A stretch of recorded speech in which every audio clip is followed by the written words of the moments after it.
Cernuda, el controvertido. Irascible, culto, sensible, refinado, contradictorio. Solitario en lo personal y en lo literario, donde plasmó una declaración de principios lejos de los gloriosos laureles.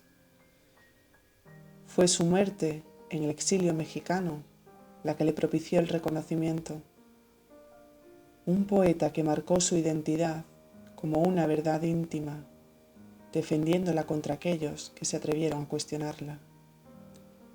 Yo solo he tratado, como todo hombre, de hallar la verdad, la mía, que no será ni mejor ni peor que la de los otros, sino solo diferente.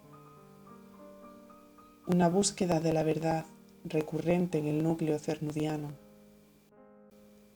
El título de sus obras reunidas, de la realidad y el deseo, revela el gran debate interior del poeta, las cosas del mundo y el afán de trascendencia, reflejo de los avatares de su tiempo. Fue en el exilio de la Guerra Española y de la Mundial cuando el sevillano hizo la más honda herida de su ser, acusando aún más aquella necesidad de soledad en la que se había declarado.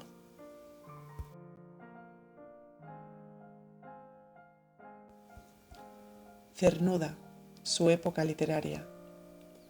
A la edad de 17 años, el poeta ingresa en la Facultad de Derecho de la Universidad de Sevilla, donde coincide con el nombramiento como catedrático de Lengua y Literatura de Pedro Salinas, que fue conocedor, por un tercero, de sus poemas, alentándolo e invitándolo a tertulias que organizaba en su propia casa.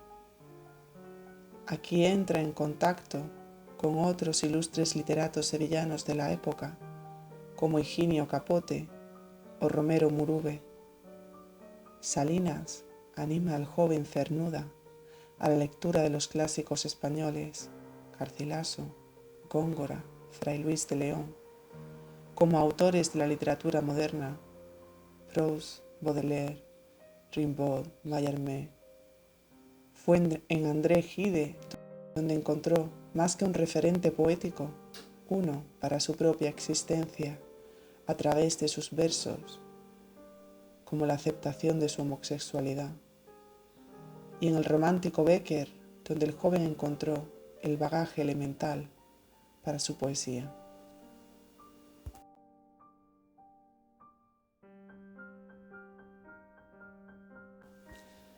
Poema Ninguna nube inútil, de Primeras Poesías.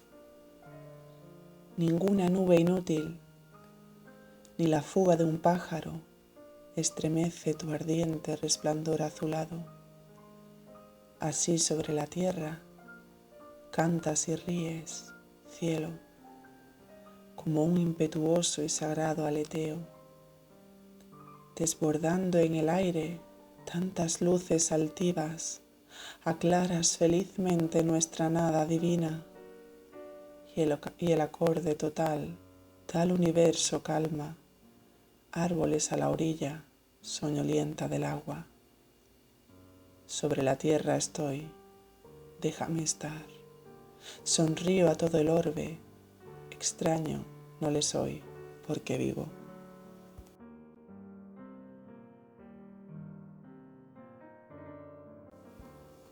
Auspiciado por el torero y mecenas del arte Ignacio Sánchez Mejías, se reunieron en Sevilla, en torno al tercer centenario de la muerte de Góngora, poetas de toda España, los cuales pretendían revolucionar el panorama literario español, más allá del postromanticismo que imperaba. La figura de Jean-Paul Sartre y su teoría sobre la literatura comprometida, que daba pie a las corrientes surrealistas, fue un aliciente para entrar en nuevos territorios. La nota curiosa en relación con Luis Cernuda es que, siendo este uno de los autores más reconocidos, más leídos y uno de los más renombrados, no fue invitado al evento y, por ende, no aparece en la más significativa fotografía del grupo que supuso el inicio de la generación del 27.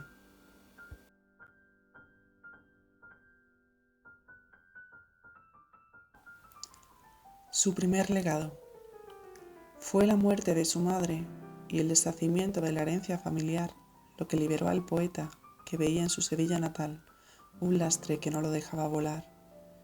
Sale de su ciudad a la que nunca volverá y conoce por primera vez la mar en 1928 en Málaga, cuando visita a Manuel Altolaguirre, experimentando una nueva visión del mundo. Aunque no se conserva nada de lo escrito antes de 1922, ya que el propio autor destruyó este legado, fueron los poemas que se salvaron de su mano segadora, así como los reunidos de 1925 a 1927, los que constituirían su primera obra publicada, Perfil del aire, un esbozo de melancolía que trata del deseo frustrado del adolescente frente a las imposiciones de la realidad. Entre 1927 y 1928 seguiría los pasos de Garcilaso con sus obras Égloga, Elegía y Oda, donde sus poemas se condicionarían extensamente por la inspiración de la Égloga II de Garcilaso.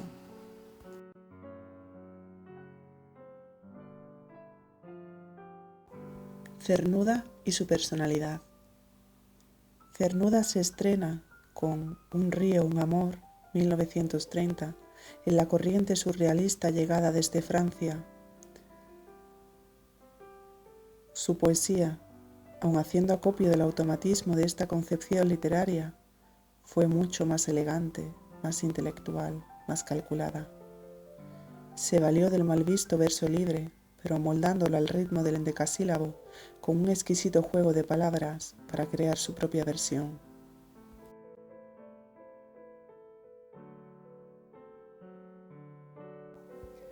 Por entonces comenzaba a fraguarse la imagen del Cernuda dandy, como describiera en 1934 Adriano del Valle. Ya entonces usaba monóculo, y este pormenor de elegancia centroeuropea trasnochada acentuaba aún más la estricta corrección de sus finos modales suntuarios. Ese ojo de la divinidad venido a menos que todo lo presidía en él, desde su traje de corte impecable a su corbata cuidadosamente elegida, con visos de claro de luna, hasta el acharolado nocturno de sus zapatos.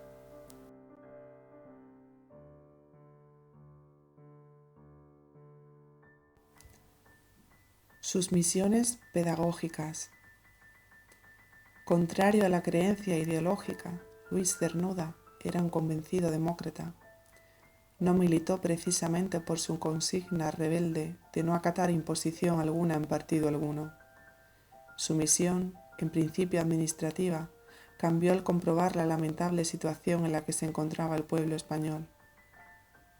Encargado de proveer de una pequeña biblioteca de clásicos allá por los pueblos que recorría, el poeta se entusiasmó con la propuesta cultural y llegó a formar parte del equipo que acercaba el proyecto a muchos que se sabían ignorantes del vasto legado. Cernuda, como Lorca con su barraca, promovió la cultura más clásica entre los pueblos.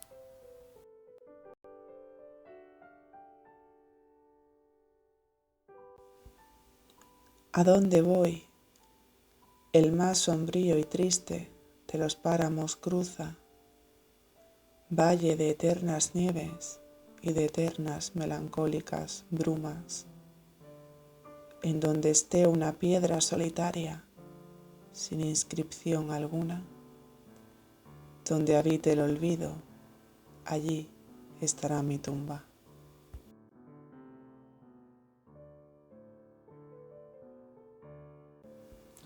Poema Yo fui. Yo fui, columna ardiente, luna de primavera, mar dorado, ojos grandes.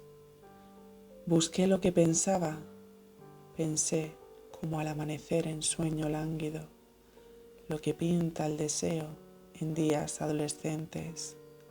Canté, subí, fui luz un día arrastrado en la llama. Como un golpe de viento que deshace la sombra, caí en lo negro, en el mundo insaciable he sido.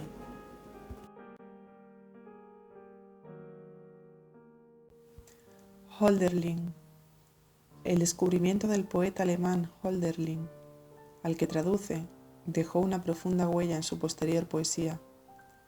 Se siente a gusto en un mundo de dioses y mitología pagana que le induce a introducirse en la narrativa más sincera, más clara, lejos del pesado metaforismo hueco y rebuscado. Es en Invocaciones, 1934-1935, donde se cristaliza esta huella. Es desde ahora cuando en Cernuda se confabula su carácter rebelde, con el deseo contenido, pero no hallado, de mostrar de forma abierta y concisa su posición frente a, y no sobre, la realidad y sus exigencias morales y sociales.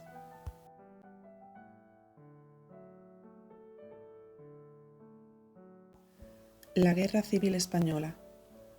En 1937 se traslada de Madrid a Valencia, publicando algunos poemas de su nuevo libro, Las nubes.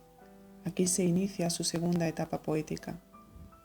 Por entonces empieza a tener desencuentros con sus contemporáneos, instaurándose en él su actitud hacia la sociedad que le rodea. A raíz del asesinato de Federico García Lorca, el poeta sevillano ofrece una visión muy particular de la guerra, denunciando a ambos bandos. Leve es la parte de la vida que como dioses rescatan los poetas. El odio y la destrucción perduran siempre, sordamente en la entraña. Toda hiel sempiterna del español terrible. En 1938 parte hacia Londres, no volviendo jamás a pisar España.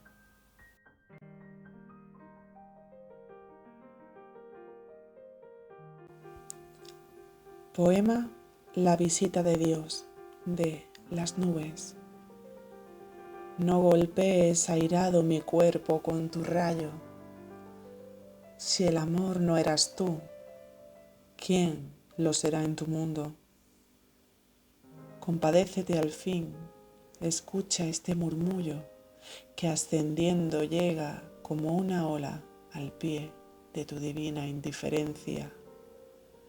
Mira las tristes piedras que llevamos ya sobre nuestros hombros para enterrar tus dones. La hermosura, la verdad, la justicia, cuyo afán imposible tú solo eras capaz de infundir en nosotros. Si ellas murieran hoy, de la memoria tú te borrarías, como un sueño remoto de los hombres que fueron.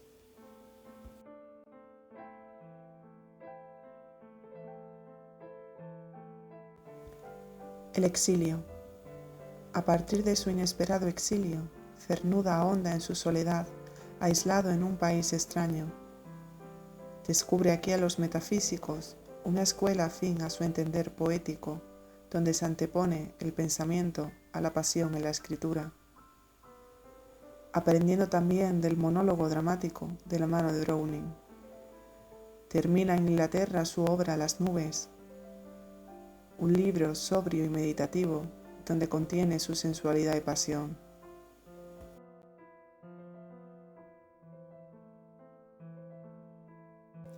Ocnos y como quien espera el alba.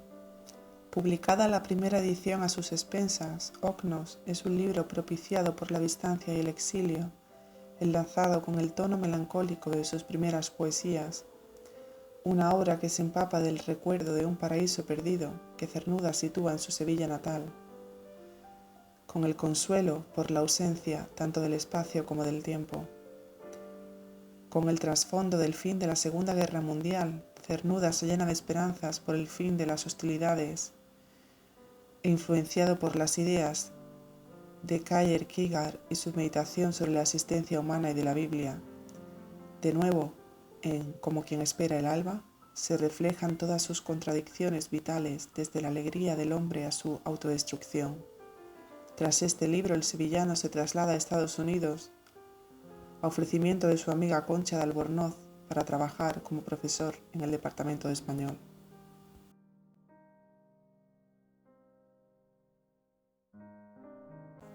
Su marcha a América. Estados Unidos. En Estados Unidos trabaja en un nuevo libro, Vivir sin estar viviendo, donde profundiza en el paso destructor del tiempo, siendo desde entonces una constante en su obra.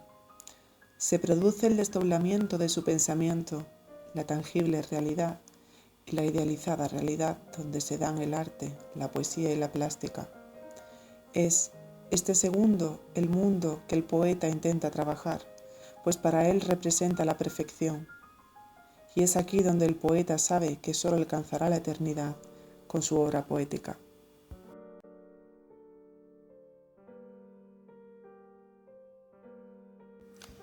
México, su amado destino. En 1952 el poeta se traslada a México. Es en este país donde se refugia, buscando la alegría, la luz y una sociedad más espiritualizada, y siguiendo la estela de un amor que conoció en 1951, Salvador Alighieri. En México encuentra una plaza en su Universidad Nacional Autónoma como profesor y halla un tímido renacer vital que se extrapola en Con las horas contadas y en Poemas a un cuerpo, donde se abre en un contexto lleno de sensualidad. Por medio de su colega y amigo Octavio Paz, Cernuda obtiene una beca para llevar a cabo estudios de investigación literaria, los cuales le consagrarían como crítico.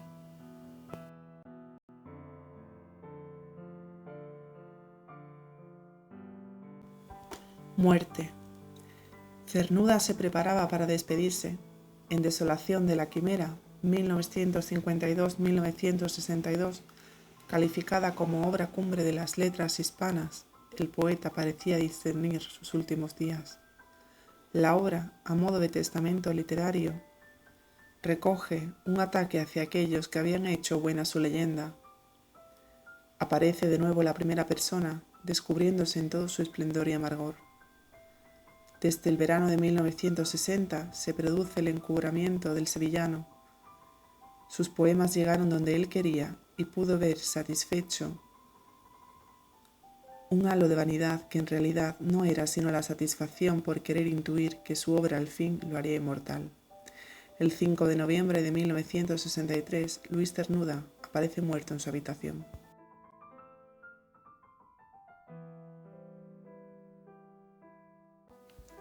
Poema peregrino, de Desolación de la Quimera. Volver, vuelva el que tenga, tras largos años, tras un largo viaje, conciencia del camino y la codicia de su tierra, su casa, sus amigos. Del amor que al regreso fiel le espera, mas tú, volver, regresar no piensas, sino seguir libre adelante, disponible por siempre, mozo o viejo, sin hijo que te busque, como a Ulises sin Ítaca que aguarde y sin Penélope.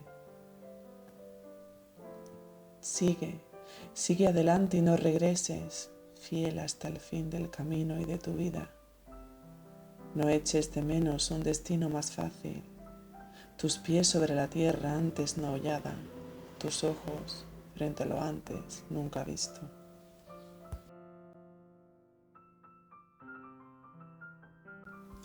Conclusiones.